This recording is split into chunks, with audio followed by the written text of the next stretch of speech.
irmãos. Sejam bem-vindos mais uma vez a este lugar onde Deus preparou para que nós pudéssemos nos reunir coletivamente. Esse lugar não é a casa de Deus, esse lugar é o templo. Talvez você pergunte assim, por que esse lugar não é a casa de Deus? Esse lugar é o templo. Porque a Bíblia diz que o lugar onde habita o Espírito de Deus são as pessoas. Então você é a casa de Deus. Aonde você for, você é a casa de Deus. Então esse lugar é um lugar chamado templo, igreja, como você preferir, um espaço onde Deus permite que igrejas, denominações se reúnam para que coletivamente a gente preste culto a Deus. Mas você é a casa favorita de Deus. Aonde você estiver, a casa de Deus ali está. Amém? Eu quero trazer uma mensagem que há muitos anos atrás Deus colocou no meu coração,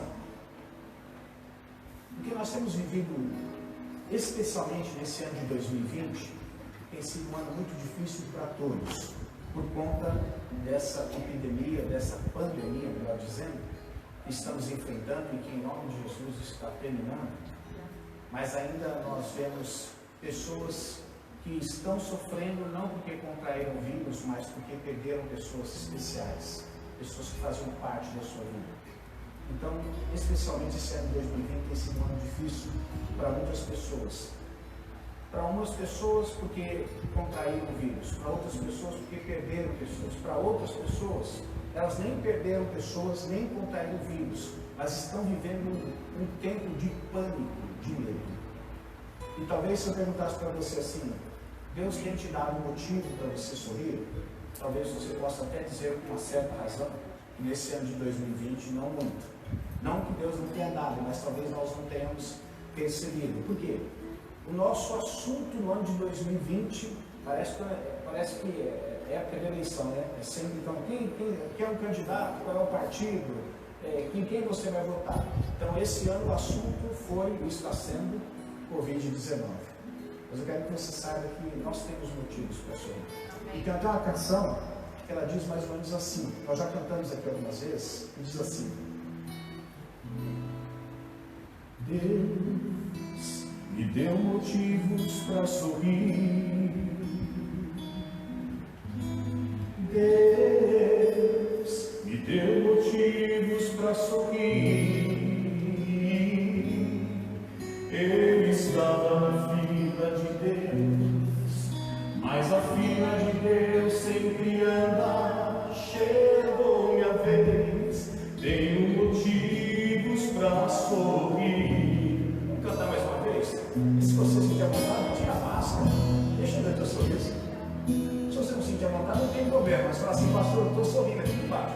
Pode ficar tranquilo, estou gargalhado, tremendo aqui embaixo. Então fique à vontade, tá bom? Quero que você cante comigo. E diz assim, então: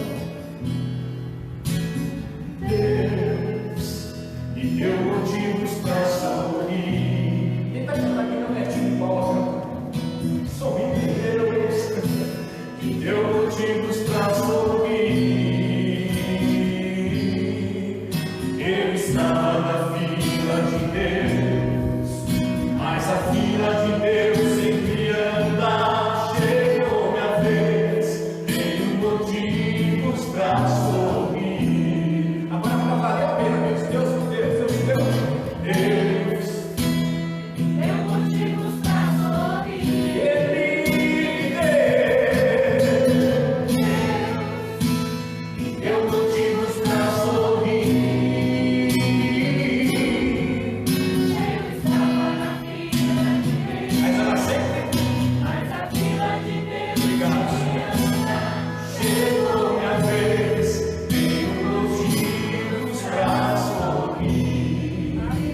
E se eu perguntasse para você, qual é o motivo que você tem para sorrir? Ah, pastor, em meio a essa pandemia eu me lembrei agora. Um dia eu fui salvo. Talvez há 5, 10 anos, 15 anos, talvez há 1 ano, 6 meses, não sei. Talvez algumas horas. Mas sempre temos motivos para sorrir. Eu quero convidar você a abrir no primeiro livro da Bíblia, capítulo 21, que é o livro de Gênesis.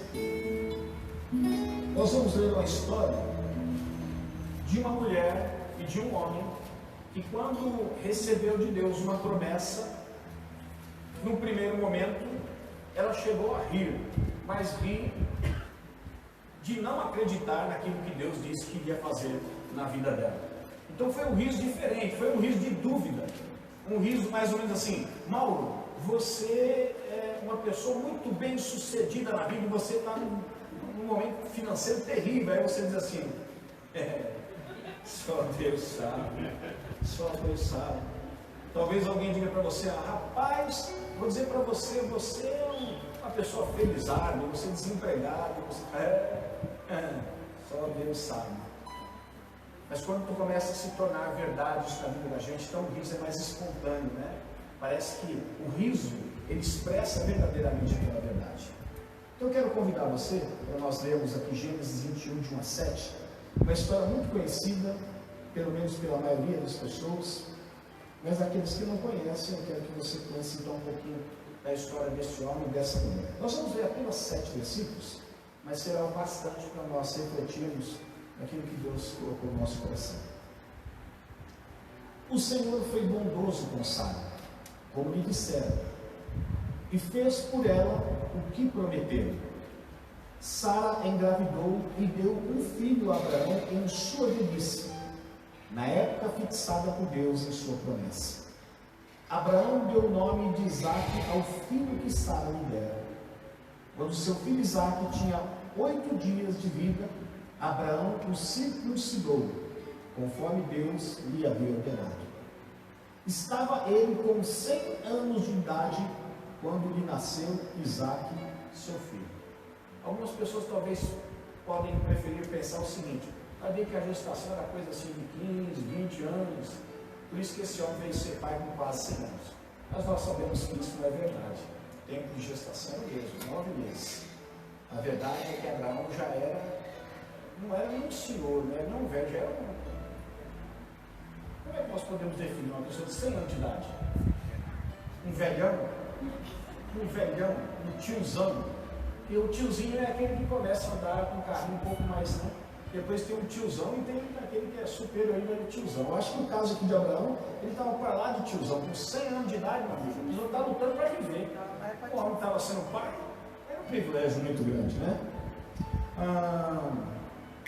Onde que eu parei? Versículo 5, né? Versículo 6. E Sara disse: Deus me encheu de riso, e todos os que souberam disso rirão comigo. E acrescentou: quem diria a Abraão que Sara amamentaria filhos? Contudo, eu lhe dei um filho em sua velhice. Feche seus olhos por mais um instante. Senhor, quando nós lemos algumas histórias contidas nesse livro maravilhoso, extraordinário, chamado Bíblia, talvez porque a tua palavra mesmo diz que pelo aumento da ciência a fé de muitos se esfriaria, talvez por conta, Senhor, do crescimento das informações, é muito difícil algumas pessoas acreditarem que uma mulher que já tinha cessado o seu costume, um homem de 100 anos de idade, de quase 100 anos de idade, que completaria 100 anos de idade, tornar-se pai. Mas nós cremos porque está escrito na sua palavra. E nós sabemos, Senhor, que o Senhor é um Deus cuidadoso e que permitiu ser registrado tantas coisas, algumas que nós suspeitamos vão ser verdade, outras que nós não acreditamos, ou a maioria não acredita, outras que algumas pessoas têm até por lenda ou qualquer outra coisa, uma história da carochinha, mas nós sabemos que esse livro é um livro que o Senhor tomou todo o cuidado para que ele chegasse em nossas mãos, de geração em geração. Pai, eu te peço que o Senhor fale conosco através da inspiração desse livro, por meio do seu Espírito Santo nas nossas mãos, em nome de Jesus. Muitos conhecem a história de Abraão e de Sara. Deus havia feito uma promessa para Abraão, para Sara, que eles teriam um filho. Só que o tempo foi passando e parece que aos olhos de Sara, e talvez até de Abraão, em algum momento, tenha se tornado uma possibilidade muito remota, porque eles já eram velhos e, devido à idade que tinham, tornar-se cada vez mais impossível. E com o passar do tempo, foi se percebendo também que Sara não engravidava. Ela ficou tão desesperada com a infertilidade dela, que ela então chamou a serva dela, Agar, e deu para o marido dela, para que o marido dela tivesse filhos com ela, mas que o filho que Agar tivesse seria para ela. Nós sabemos qual foi o fim dessa história. Depois houve uma briga, depois quando Sara teve o seu próprio filho, ele acabou mandando essa mulher embora, Agar. Mas a verdade é que Deus havia prometido que daria um filho a Abraão e Sara, mesmo sendo eles velhos, e ele cumpriu a promessa. Nesse capítulo do livro de Gênesis, ele está relatando aquilo que já aconteceu, não que iria acontecer, mas que algo que já havia acontecido. Naquilo, quando Deus fez a promessa para Sara, para Deus, para Abraão, eles, de certa forma, houve uma certa dúvida no coração. É aquele sorrisinho meio, será que isso é possível? Será que isso vai acontecer mesmo? Será que essa voz que eu estou ouvindo que está falando comigo verdadeiramente é a voz de Deus? Mas Sara percebeu com o passar do tempo, quando ela ficou verdadeiramente grávida, não através da sua escrava, ela percebeu que o Deus que promete é o Deus que cumpre também. Eu queria fazer uma pergunta para você, talvez pode ser até engraçado, e só de eu fazer a pergunta, talvez você vai esboçar um sorriso. O que é que te faz sorrir? Ah lá, a Bruna já fez um biquinho, já começou a sorrir, porque ali o riso é frouxo, né? Ri fácil, ri fácil. É a família da alegria aqui, ó. O pastor já está aqui com um sorriso escancarado. Mas o que te faz sorrir? Talvez basta uma simples frase, Sérgio. Você diz para uma pessoa, vamos brincar de não dar risada, você diz assim, ó, não dê risada. E parece que esse é o maior desafio, porque se a gente não diz nada, as pessoas ficam quietas. Mas se você diz assim, ó, agora vamos contar até 30, bem lentamente, não pode dar risada. Você se fecha, tentando segurar a risada. E eu me lembro desse dia, domingo passado, a Marisa falou assim, pai, deixa eu tirar uma foto. E eu estava lá no distrito, estava indo para a igreja, eu parei e ela começou a filmar. Fiquei parado, ela filmando. Né? E caí na gargalhada. E depois ela falou assim, ó, fica sério, pai, que agora eu vou tirar uma foto mesmo. Aí eu não conseguia mais. Era um riso atrás do outro, uma risada atrás do outro, não consegui mais me segurar. Tanto é que tem até gravado. Mas às vezes, o que pode te fazer sorrir? De repente, uma piada, quem sabe contar piada, e não precisa ser piada pesada, né? Nem imoral, mas você pode contar uma piada e isso pode levar as pessoas a sorrir. Outra coisa que a minha esposa não suporta, eu não sei se ela sorri de raiva ou se ela sorri por causa das cócegas, mas ela não gosta que faz cócegas nela. Mas se, porventura, eu me atrever a chegar perto, já está dando risada, tá vendo? Só de eu chegar perto, não vou fazer, pode ficar tranquila, só não dê risada, tá bom? Só não dê risada, é impossível. É impossível, só de você dizer que você vai fazer cócegas, a pessoa já sente, já cai na gargalhada. Outro motivo que às vezes pode fazer com que a pessoa venha lá um sorriso, às vezes nervoso. A pessoa está tão nervosa, mas tão nervosa, que ela começa a rir. E aí você fica assustado. Porque a pessoa que a conhece fala assim, ele vai explodir, ou ela vai explodir. Esse riso não é de alegria, esse riso é de fúria. E eu conheci uma pessoa muito próxima a mim, na época em que eu convivia com ela, que ela se escondia a tristeza dela através do sorriso. Eu sabia o quanto ela estava triste através do sorriso. Quanto maior o sorriso dela, mais ela estava triste. E é interessante que as pessoas parece que não conseguem associar. Como é que uma pessoa está sorridente, mas está triste por dentro? Porque nós somos seres que às vezes queremos encobrir aquilo que verdadeiramente nós estamos sentindo. E não é por maldade, às vezes porque nós não queremos contagiar outras pessoas. E às vezes a tristeza de algumas pessoas é tão grande que elas escondem a tristeza dela através de um sorriso. Sempre um sorriso no rosto. Mas quando você vai partilhar da intimidade daquela pessoa, você percebe que na realidade o sorriso só é no rosto, mas a tristeza é da alma. Muito. Por exemplo, uma coisa que eu gosto, que eu dou risada, mas eu caio na gargalhada, é quando eu vejo pegadinha. Eu sei que pode parecer, né, tão estranho para você, pode parecer assim, mas um velho de 52 anos, quase 53 anos, gosta de pegadinha? É claro, eu gosto, eu me esborracho, me dá risada. Eu me lembro de uma pegadinha que eu vi, que um determinado ator ele foi fazer uma visita que foi planejado com a esposa do homem que estava em casa, ele não sabia. E ele foi lá e se apresentou para o senhor, um senhor de aparentemente uns 70 anos de idade. E ele, depois da apresentação, ele começou a contar a história que ele estava ali por um motivo. Ele perguntou se ele trabalhava com o senhor não trabalho mais, eu sou aposentado, o que o senhor faz? Eu não faço muita coisa. Ele foi especulando a vida daquele senhor. Ele falou, pois é, então o senhor tem pouca utilidade para o nosso país. Então eu vim aqui informar para o senhor, uma carta que foi redigida para o Ministério da Saúde, informar o senhor tem um prazo de 7 dias para arrumar um saco bem grande com lenha, gasolina azul, e o senhor vai até o crematório Santa Lúcia, o senhor vai ser cremado. Mas ele falou, como assim que você queimar? Eu falei, o senhor não tem utilidade nenhuma mais para a sociedade. Eu falei, mas quer dizer que agora que eu não presto para mais nada, agora quero me queimar? E eu fui assistindo aquilo ali, eu não aguentava, porque o homem estava acreditando, uma pessoa muito simples, ele estava tentando que ele ia ser queimado, até o ponto que explodiu. Aí ele explodiu, aí a esposa dele teve que aparecer, aí foi muito engraçado. Então basta uma pegadinha, eu gosto e eu acabo dando risada. Quer ver outra coisa que faz a gente dar muita risada? Um mico. Por exemplo, quem é que nunca andou num shopping num lugar onde as portas são de vidro e paf, e deu uma pancada? Eu já fiz isso para mim umas 3 vezes. Minha esposa, uma vez, o que aconteceu foi cumprimentar o manequim. Estava andando. E pediu desculpa, bateu no manequim e falou desculpa ainda. Coisa que é um mico danado, né? Ainda bem que isso só se tornou público agora, entendeu?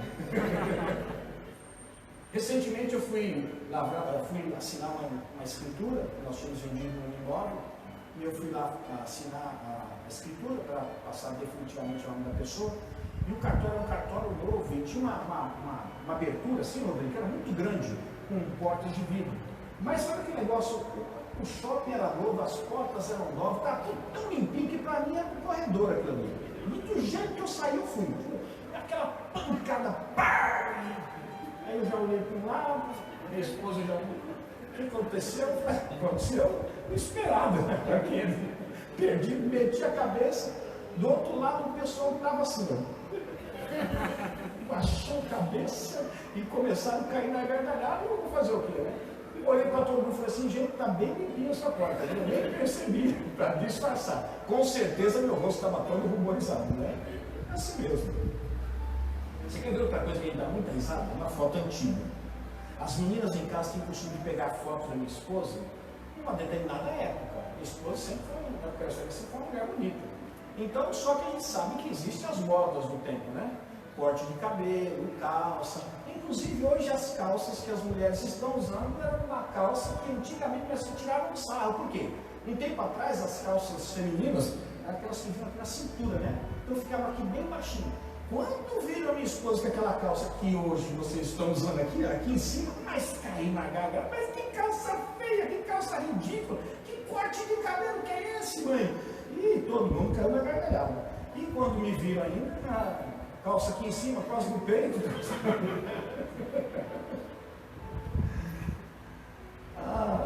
Muitas coisas nos faz sorrir. Mas e Deus? Tem te feito sorrir? Você tem motivos para sorrir, tirando uma piadinha, tirando uma pegadinha, tirando um mico, tirando uma foto antiga que você viu, tirando uma história que alguém contou? Você tem motivos para sorrir? Talvez você possa dizer para mim assim, sim, eu tenho. Mas a verdade é que às vezes as nossas afirmações não correspondem ao nosso estilo de vida. O que eu estou querendo dizer com isso? Que às vezes nós dizemos que temos motivos para sorrir, mas andamos muito mais carrancudos, muito mais fechados, muito mais mal-humorados, muito mais de mal com a vida do que de bem com a vida. Por quê? Porque os problemas que cercam a nossa vida, muitas vezes faz com que a gente não consiga encontrar um motivo para a gente sorrir. Alguns têm problemas de relacionamento no seu casamento, isso tem se tornado tão forte, tão acentuado, isso tirou a alegria de ambos, do casal. Eles não encontram mais motivos para sorrir. Talvez um filho que tomou um caminho que você não esperava que ele ia tomar. Isso tem gerado uma tristeza tão grande dentro do seu coração que você não tem encontrado mais motivo para sorrir. Talvez um desemprego em meio a essa pandemia Aí você diga assim, pastor, que motivo eu teria para sorrir em meio à pandemia, desempregado e ainda contrair o Covid? Que motivo eu teria para sorrir? Eu gostaria de hoje à noite trazer a minha, hoje à noite, não, essa manhã, é o costume de pregar só de noite. Eu queria, nesta manhã, relembrar para mim e para você, mesmo que você tenha se esquecido e eu tenha esquecido, nós temos motivos para sorrir. Nós temos motivos. Aliás, eu diria que o povo de Deus deveria ser o povo mais feliz da face da terra. Eu não posso generalizar dizendo que ele não é, mas eu diria que boa parte do povo de Deus está tão envolvido com os problemas dessa vida civil, e o conselho Paulo já havia dado para Timóteo. Timóteo, não deixe se envolver com os problemas dessa vida civil, porque nesse mundo, todo mundo tem aflição. O crente, o não crente, o católico, o não católico, o bandista, o não bandista, o espírito, todo mundo tem problemas, todo mundo tem dificuldades. Mas eu diria que o povo cristão deveria ser o povo mais feliz, porque nós sempre temos duas alternativas. Quando o problema que estamos vivendo não é solucionado, nós temos o Espírito Santo que traz consolo para o nosso coração, enquanto estamos passando por esse momento de tristeza, por esse momento de amargura. E nós também temos a esperança de que não há bem que dure para sempre, mas também não há mal que não termine. Uma hora vai terminar. Nós estamos vivendo um momento da história singular. Já houveram outras pandemias, outras epidemias, sim, já houveram, mas passaram. Deixaram o seu rastro, deixaram a sua marca, deixaram. Assim também como o Covid-19 vai deixar o rastro, vai deixar a marca. Mas vai passar também. E a gente não pode condicionar a nossa alegria e tornar a nossa alegria uma alegria circunstancial. Porque se a gente tornar a nossa alegria circunstancial, eu vou dizer para você que nós temos poucos motivos para nós sorrirmos. Por quê? Porque quando acaba o problema, começa outro. E quando termina o outro, começa outro. E nós temos que aprender a viver em meio aos problemas. E agora me vem a história de uma professora que pediu para alguns alunos fazer um breve desenho que representasse a paz. E todas as crianças que ali estavam fizeram o desenho. Um trouxe o desenho de um mar que estava em calmaria, outro trouxe um deserto sem estar sendo soprado pelo vento, e trouxeram muitos desenhos que estavam tipificando a paz. Até que surgiu um garoto que trouxe um desenho de um pássaro sentado no galho de uma árvore, e o vento soprava fortemente, assustadoramente, e mesmo assim aquele pássaro cantava. A professora, quando olhou para aquele desenho, chamou o aluno e disse assim: escuta, filho, eu disse para você fazer um desenho, todos fazerem um desenho que mostrasse a paz. Então você desenhou uma árvore onde ela está sendo quase arrancada pela fúria do vento, e mesmo assim existe um pássaro sentado num galho de uma árvore cantando. Que tipo de paz é essa? Eu assim, não, professora, porque a paz não é a ausência do vento, não é a ausência dos problemas. Porque esse pássaro conseguir cantar, mesmo em meio à tempestade, significa que ele tem paz.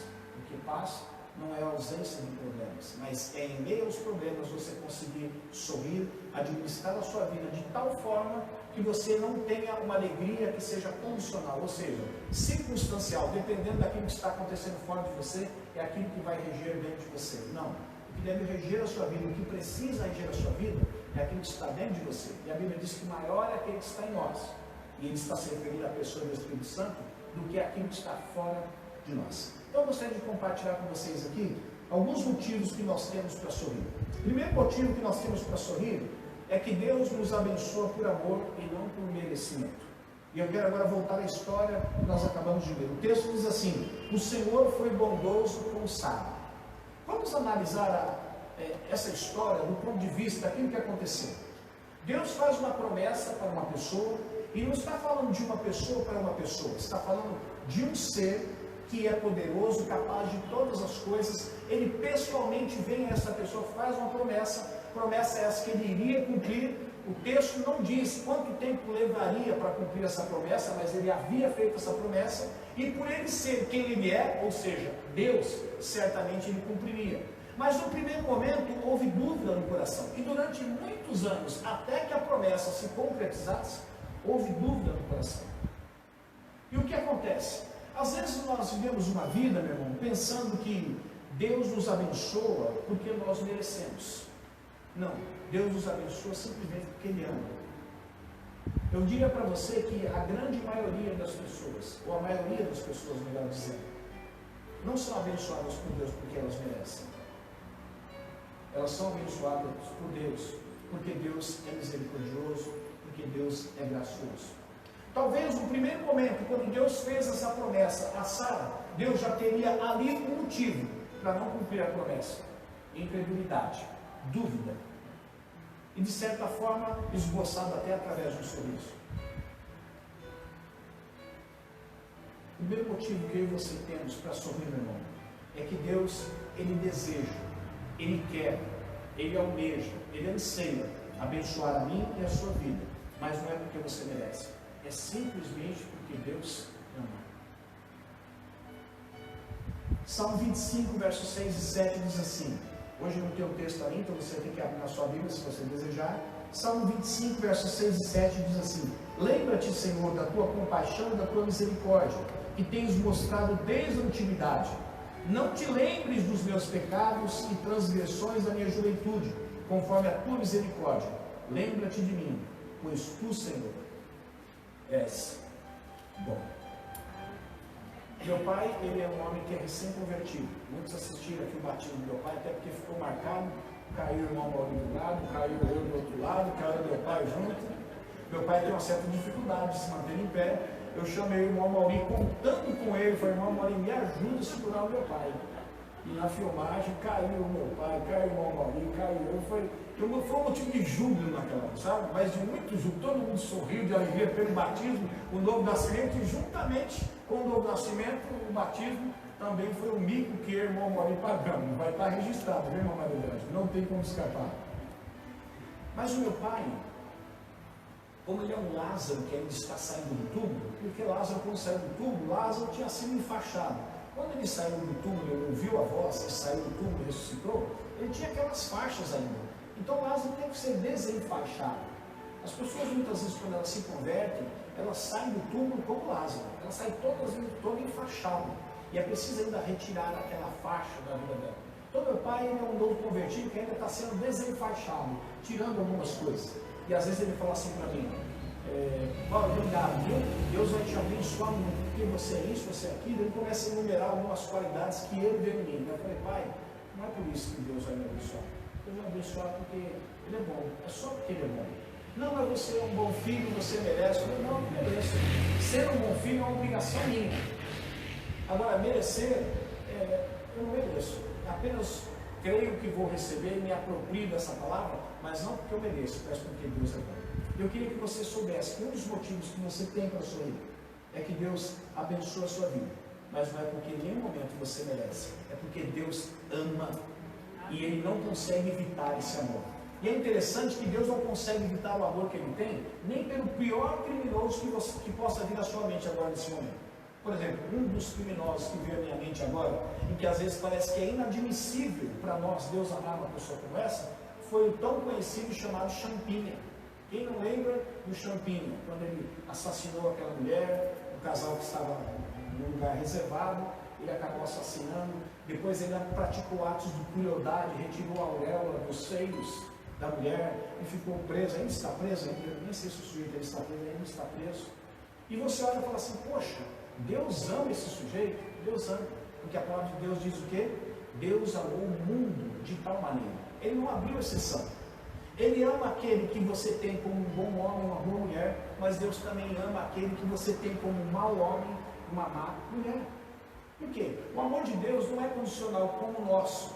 Nós amamos pessoas que nós criamos vínculo, nós nos identificamos, e pessoas que de certa forma correspondem à atenção que nós levamos a ela, e ela retribui a nós. Então é fácil você amar essas pessoas. Aí então surge um personagem na história, por nome Jesus, que você conhece muito bem. Ele diz assim: olha, vocês devem amar as pessoas, mas eu vim lançar um desafio ainda maior para vocês: amem os seus inimigos. Porque amar os amigos não é difícil. Agora Jesus vem e começa a complicar as coisas. Você precisa amar o quê? Os inimigos. E por que Jesus faz isso? Porque ele sabia que amar os amigos todo mundo fazia.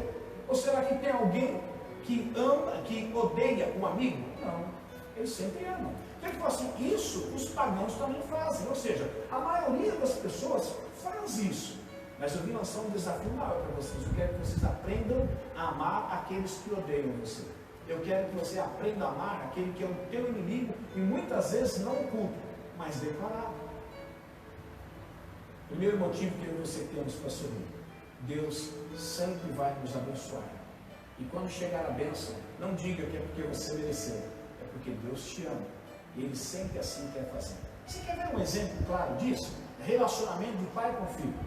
Às vezes você pega aquele filho que é desobediente, aquele filho que você passa a tarefa e não faz, aquele filho que às vezes é mal criado, aquele filho que às vezes é insubmisso, às vezes é rebelde. E você chega no final do ano, ainda apresentei esse sujeito, sabendo que ele fez tudo o contrário daquilo que você disse para ele fazer, mas mesmo assim você vai lá e faz. Por que você faz isso? Porque ele merece? Não. Se for olhar do ponto de vista de merecimento, você diria assim, além de eu não te dar nada, eu preciso sacar alguma coisa de você, de tanto que você tirou de mim esse ano. Mas o que nós fazemos? Damos. E por que nós damos? Porque somos pais. E porque nós amamos. Assim é Deus.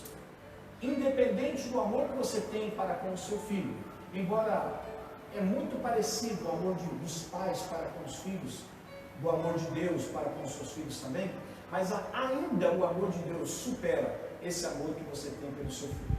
Porque às vezes existem momentos, não que a gente passa a odiar filho, mas existem momentos por causa das traquinagens que eles fazem, a gente fica meio pavirado com eles, né? E fala assim, não quero nem falar com esse sujeito.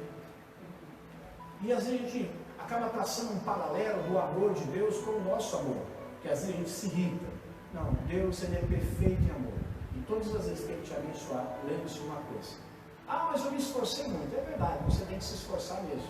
Mas mesmo você se esforçando ao máximo, você nunca merecerá aquilo que Deus quer dar para você. Ele dá porque Ele é amoroso. Amém? Diga para mim, eu tenho motivos para sorrir. Eu tenho motivos para sorrir. Quero te dar um segundo motivo para você sorrir também. A promessa de Deus é irrevogável. Vamos voltar para o texto lá.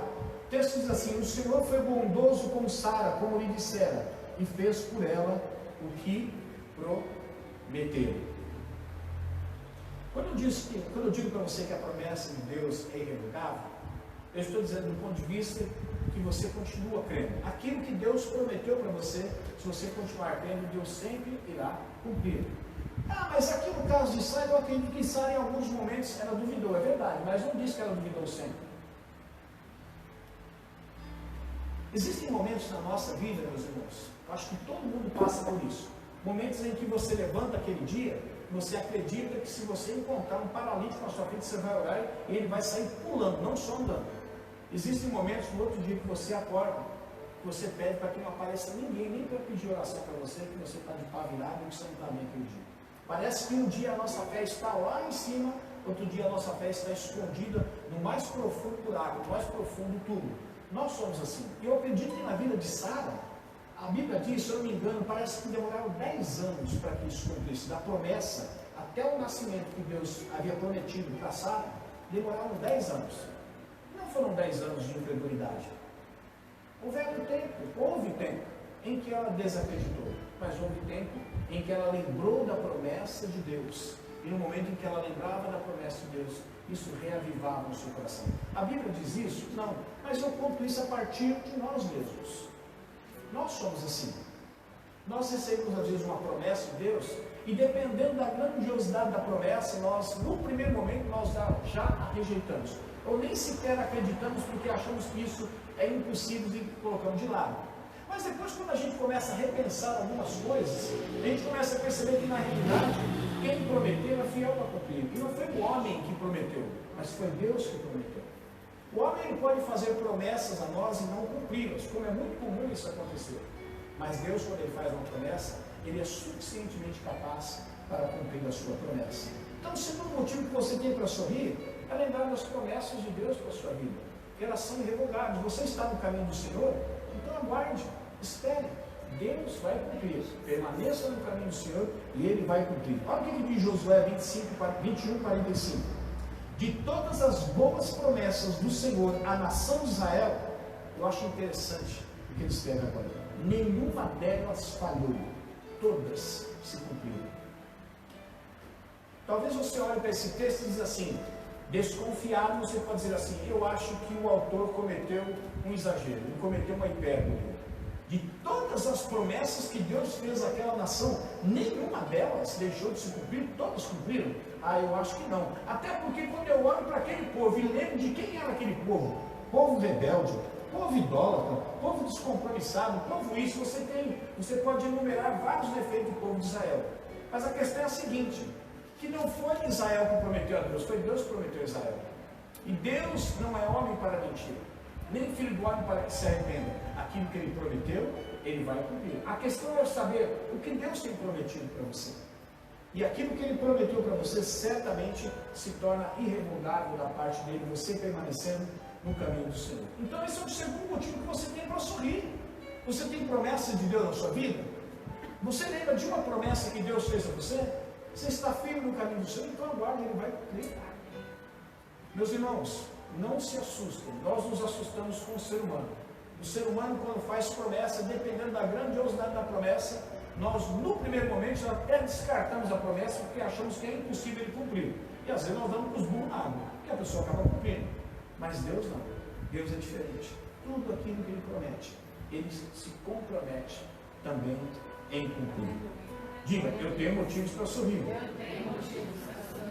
O terceiro motivo que eu quero dar para você, que você tem para sorrir, Deus não está preso a condições desfavoráveis. Versículo 2 diz assim, ó, Sara engravidou e deu um filho a Abraão em sua velhice.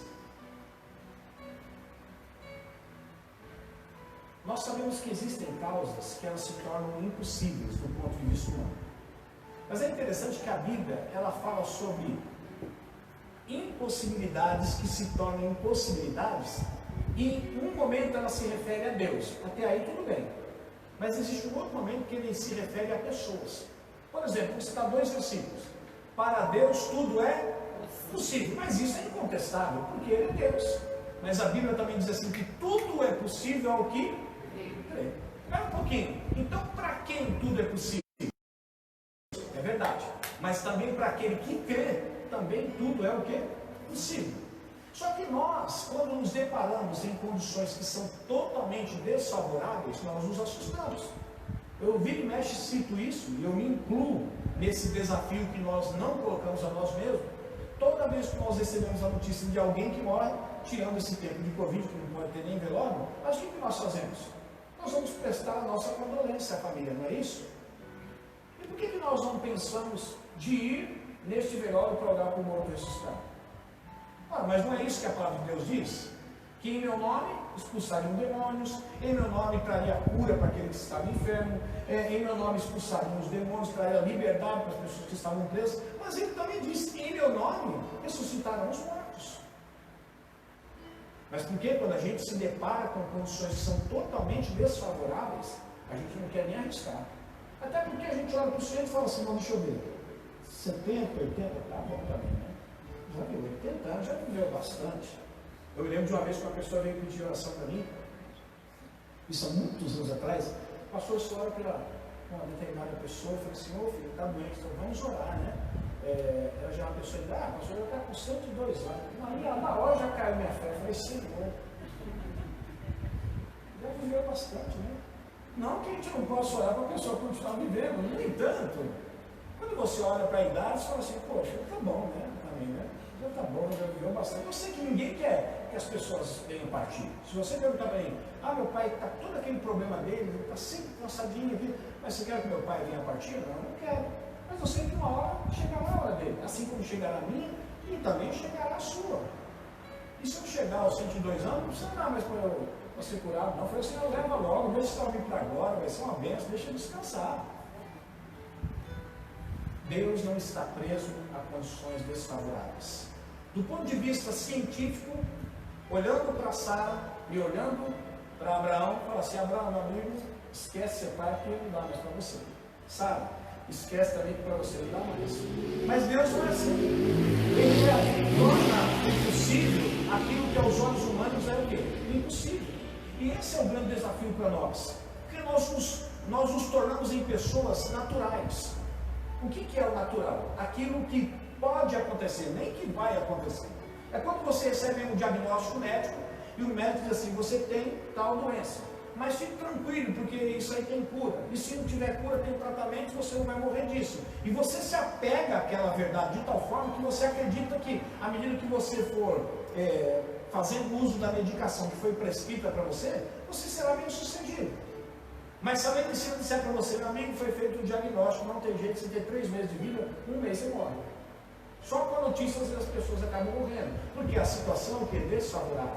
Mas Deus não é um Deus que está preso a condições desfavoráveis. É interessante que quando chamaram Jesus para orar para Lázaro, ele estava doente, a Bíblia diz que ele era amigo de Jesus. Jesus ainda demorou 3 ou 4 dias para voltar. E é claro, depois que ele chegou, ele se deparou com um quadro de morte. Lázaro havia morrido. E quando Jesus convidou algumas pessoas, o Marta e Maria, para ir até o sepulcro, quando convidou para abrir, ele falou assim: não abre não, porque já cheira mal. A situação era totalmente desfavorável.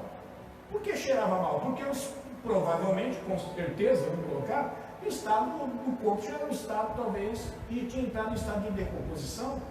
Por mais que naquela época eles faziam alguns tratamentos com especiarias, diferenciando, mas já tinha entrado em estado de decomposição. Senhor, nem abre, porque a coisa vai ficar feia. O mau cheiro vai exalar aqui. E mesmo assim Jesus falou para tirar a pedra. Eu fico pensando, né? O mesmo Deus que fez o morto ressuscitar, por que mandou tirar a pedra? Não podia ele ter feito só assim, não? Ou soprado. Ele mandou o mar se acalmar. Mas é que existem momentos que nós temos que fazer. Às vezes nós temos que arrastar a pedra para que o milagre venha acontecer, né? E às vezes a gente fica esperando Deus até arrastar a pedra. E o milagre não acontece, porque o arrastar a pedra é seu. E o ressuscitar o morto é Deus. Nunca é o pastor, nunca é alguém que ressuscita o morto. É sempre Deus que faz todas as coisas. Mas por alguma razão ele decidiu fazer por meio de nós.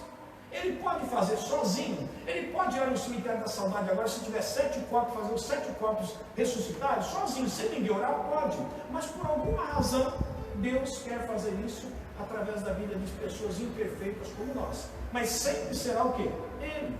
Porque ele não está preso a condições desfavoráveis. Olha o que está escrito em Isaías 41, e eu termino aqui, verso 18 a verso 20. Isaías, Velho Testamento, capítulo 41, verso 18 e verso 20. Abrirei rios nas colinas estéreis e fontes nos vales. Transformarei o deserto num lago e o chão ressequido em mananciais. Porei no deserto o cedro, a acácia, a murta e a oliveira. Colocarei junto do ermo o cipreste, o abeto e o pinheiro, para que o povo veja e saiba, e todos vejam e saibam, que a mão do Senhor fez isso, e o Santo de Israel o criou. Tem uma música muito interessante que a minha esposa canta, que diz mais ou menos assim: abrirei rios nos mais altos montes, fontes em meio de vales, tornarei o deserto em um mar de águas, darei a terra seca mananciais, plantarei no deserto o cedro, para que todos vejam a minha mão. Meu irmão, aquilo que é natural, pode deixar que os seres humanos mesmos fazem. A medicina dá conta de fazer aquilo que está ao alcance dela.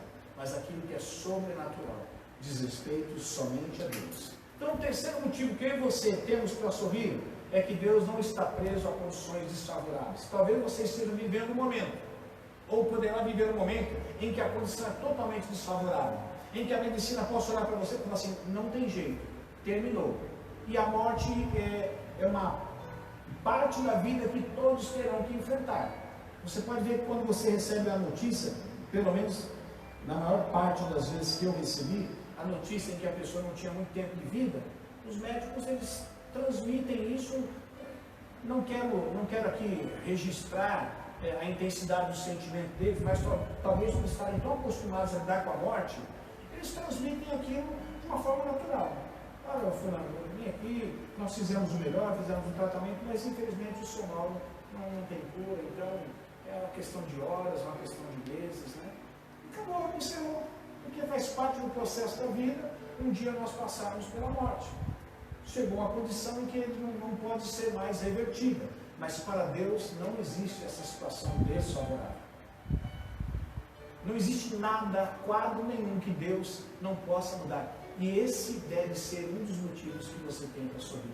Mesmo que você esteja vivendo, ou poderá viver, uma situação que é totalmente desfavorável para você, que aos olhos humanos não existe caminho, não existe solução, para Deus ainda tem. Uma vez me perguntaram assim, por que vai orar para a pessoa que está doente? Os médicos já disseram que não tem mais jeito. Eu falei, primeiro, a Bíblia me permite fazer isso. Eu não estou pecando quando eu oro para uma pessoa que está enferma, para que ela seja curada. O Senhor Jesus disse para eu fazer isso. Segundo lugar, se eu tiver fé, Deus pode manifestar o seu poder e trazer cura para aquela pessoa. E por que então eu não vou orar por isso? Sim, eu vou orar. Mesmo que a condição não seja favorável, porque quando é favorável é fácil. É mais ou menos assim, pastor, estou morrendo de dor de cabeça. Aí você fala assim, então tá aqui, toma esse remedinho aqui, ó. E toda vez que eu tomo esse remédio aqui, passa dor de cabeça. Agora deixa eu orar por você e vai para casa. Está errado você tomar o remédio? Não, mas você poderia ter feito só oração, não é verdade? Mas se o senhor optou pelo remédio, então faça uso do remédio. E também não existe pecado nenhum. Agora, Deus não está condicionado a essas coisas. E esse deve ser um dos motivos que a gente sempre tem dentro da gente guardado, motivo para sorrir.